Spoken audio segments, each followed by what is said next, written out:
Wah, betapa terkejut dan emosinya Neneng. Ia nggak habis pikir loh. Dini yang udah ia peringati masih berani menghubungi suaminya. Yang parahnya lagi, Dini menyuruh Ipan untuk segera bercerai. Halo semuanya, saya thank you udah klik video Jenius Tami. Aku doakan kalian selalu sehat walafiat dimanapun kalian berada.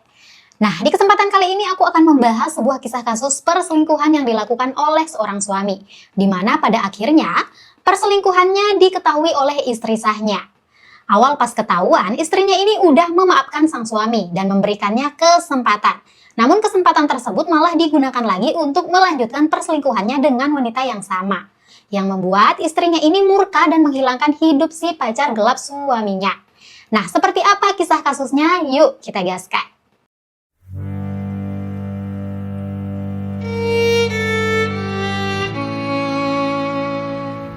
Neneng Umayyah adalah wanita kelahiran 1990 yang tinggal di Kelurahan Lubang Buaya, Kecamatan Cipayung, Jakarta Timur. Ia hidup sederhana bersama orang tuanya, di mana ayahnya bekerja sebagai tukang ojek online. Pada tahun 2014, di usianya 16 tahun, Neneng ini bertemu dengan seorang pria bernama Ipan. Mereka kemudian berpacaran. Dan beberapa tahun kemudian, tepatnya di tahun 2017, mereka pun memutuskan untuk menikah muda. Yang saat itu Neneng masih berusia 19 tahun, sementara Ipan berusia 22 tahun. Setelah menikah, mereka ini tinggal di sebuah rumah kontrakan yang sederhana yang ada di Kelurahan Lubang Buaya, Kecamatan Cipayung, Jakarta Timur. Yang gak jauh dari rumah kedua orang tua Neneng. Nah, dari pernikahan mereka ini dikaruniai 3 orang anak. Nah, seiring berjalannya waktu, keluarga ini menghadapi kesulitan ekonomi. Karena pada saat itu, si Neneng ini hanya sebagai ibu rumah tangga. Sementara suaminya hanya bekerja sebagai office boy dengan penghasilan yang bisa dibilang pas-pasan. Nah, karena tidak ingin hanya bergantung pada penghasilan suaminya, Neneng ini memutuskan untuk berjualan kue secara online melalui Facebook. Namun, beberapa tahun setelah mereka mempunyai 3 anak, masalah mulai muncul dalam rumah tangga mereka. Ipan yang bekerja sebagai cleaning service di Plaza Bank Mandiri ternyata mulai dekat tuh dengan teman kerjanya yang bernama Dini Nurdiani. Mereka berdua sama-sama tertarik satu sama lain tuh, cinlok lah mereka, dan akhirnya berpacaran. Meskipun Dini tahu bahwa Ipan sudah beristri dan memiliki 3 anak, dia tidak mempermasalahkan hal tersebut. Nah, ternyata nih gengs, Dini ini dulunya pernah menikah dan memiliki 1 anak. Tapi pernikahannya berujung dengan perceraian. Berarti si Dini ini statusnya seorang janda 1 anak, yang tinggal di rumah kontrakan di Cengkareng, Jakarta Barat. Sejak menjalin hubungan dengan Dini, sifat Ipan ini mulai berubah kepada keluarga kecilnya. Dulu dia sering banget tuh menghabiskan waktu bersama keluarga dan membantu pekerjaan rumah. Namun, kini dia lebih sering menghabiskan waktu dengan bermain ponsel. Awal-awalnya Neneng tidak langsung curiga, namun lama-kelamaan dia merasa ada yang aneh dengan sikap suaminya yang mulai cuek dan hanya fokus ke ponselnya doang.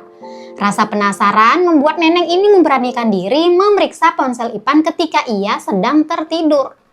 Ternyata Neneng menemukan percakapan mesra antara Ipan dan Dini yang membuat ia sangat terkejut dan merasa sangat kecewa. Neneng gak menyangka dengan keadaan ekonomi yang sangat pas-pasan, suaminya itu kepikiran untuk berselingkuh. Dengan dada yang agak sesak, Neneng ini langsung menghubungi Dini menggunakan ponselnya sendiri. Pada saat itu, Neneng memberitahu Dini bahwa dia adalah istri Ipan, serta meminta Dini untuk segera menjauhi suaminya yang sudah mempunyai anak 3. Setelah menghubungi Dini, Neneng mencari Ipan dan menanyakan langsung tentang perselingkuhannya. Pertengkaran pun terjadi antara mereka berdua. Pada saat itu, Neneng menangis terseduh-seduh, mengungkapkan rasa sakit hati dan rasa kecewa terhadap suaminya sendiri yang tega bermain api di belakangnya. Karena merasa bersalah telah menyakiti Neneng, Ipan akhirnya mengakui kesalahannya dan meminta maaf dan berjanji tidak akan mengulangi perbuatannya itu. Neneng yang merasa kecewa akhirnya memaafkan suaminya dan meminta agar Ipan fokus pada keluarga dan pekerjaannya serta tidak mengulangi kesalahan yang sama. Namun janji Ipan ternyata hanya kata-kata kosong. Di belakang Neneng, Ipan masih terus menjalin hubungan dengan Dini. Bahkan, Ipan mengatakan kepada Dini dia berencana menikahinya dan meninggalkan Neneng beserta ketiga anak mereka.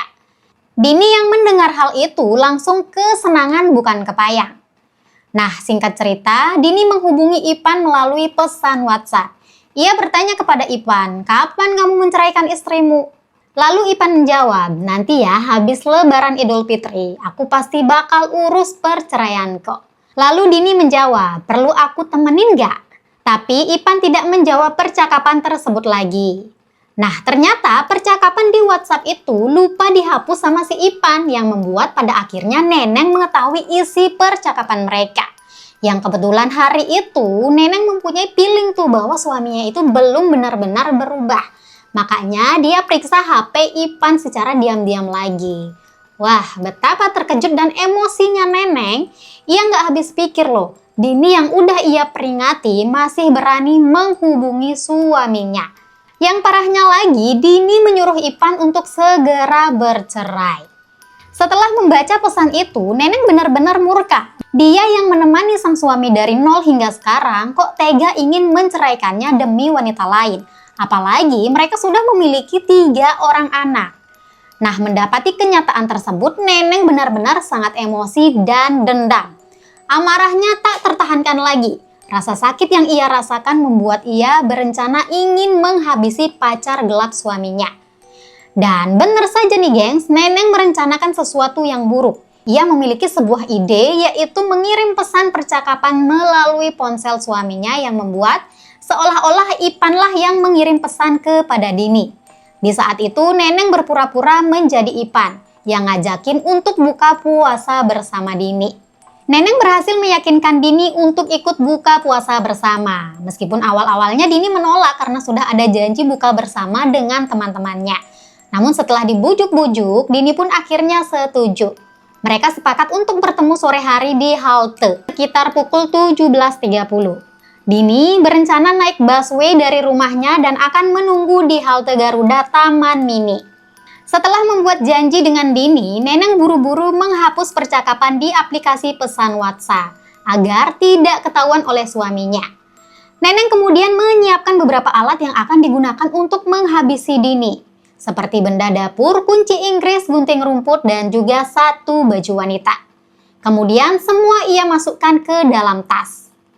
Pukul 18.00 sore, Neneng mengambil diam-diam ponsel suaminya lagi dan mengirim pesan ke Dini, bertanya apakah Dini sudah sampai. Lalu Dini menjawab bahwa dia sudah tiba di halte Garuda Taman Mini. Sebelum berangkat untuk menjemput Dini, Neneng memberi alasan kepada Dini bahwa Ipan tidak bisa menjemputnya karena ada urusan lain.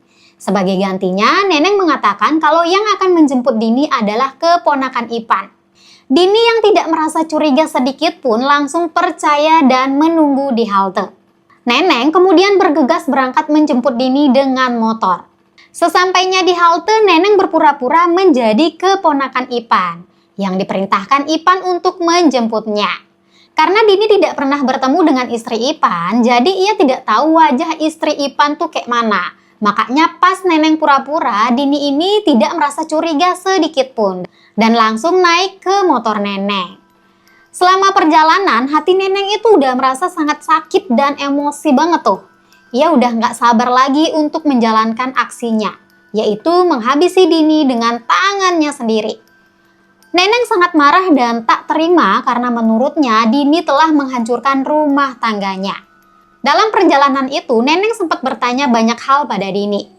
Dari percakapan mereka, Neneng mengetahui bahwa Dini dan suaminya sudah menjalin hubungan selama 4 bulan. Rasa marah Neneng semakin membara saat mendengar pengakuan Dini.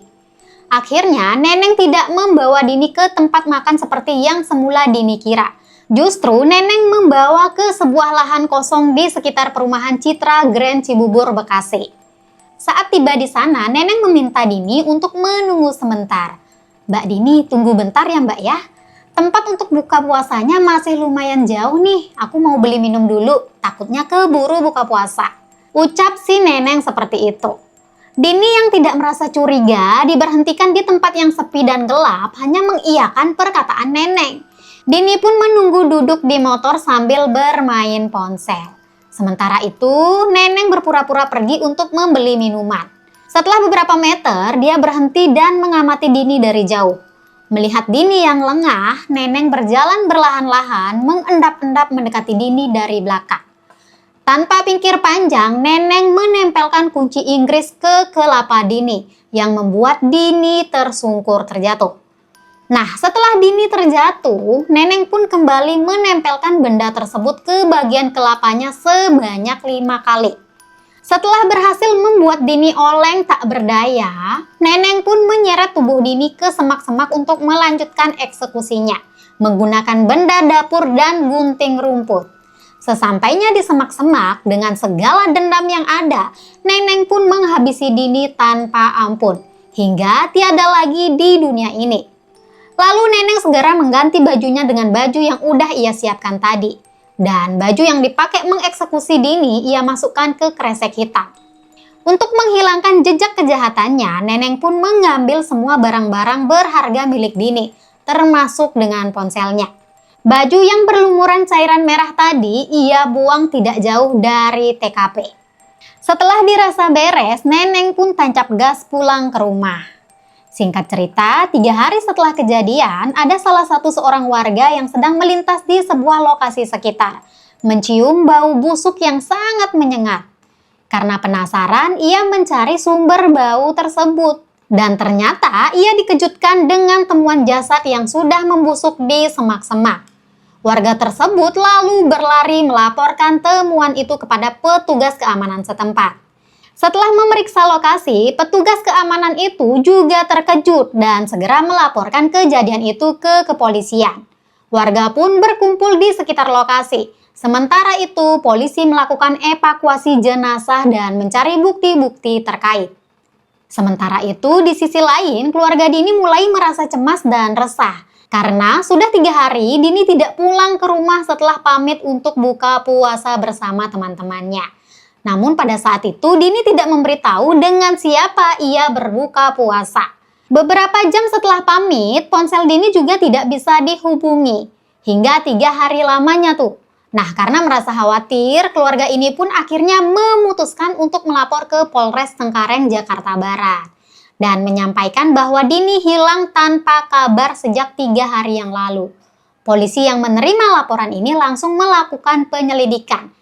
Dan dari keterangan teman-teman Dini, mereka mengungkapkan bahwa mereka juga sudah tidak pernah bertemu atau mendengar kabar dari Dini sejak beberapa hari terakhir.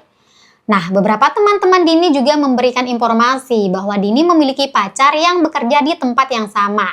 Mendapati informasi tersebut, polisi pun melakukan penyelidikan lebih dalam lagi. Akhirnya, mereka menelusuri keberadaan pacar Dini yang bernama Ipan. Tak butuh waktu lama, polisi berhasil menemukan alamat tempat tinggal pacar Dini. Mereka pun langsung mendatangi kontrakan Ipan yang ia tinggali bersama istrinya Neneng. Ketika polisi menemui Ipan, ia terlihat bingung dan mengaku tidak tahu menahu mengenai hilangnya Dini. Ia bahkan merasa sangat terkejut tuh dengan laporan tersebut. Sementara itu, Neneng yang berada di tempat itu terlihat berusaha tetap tenang di hadapan polisi.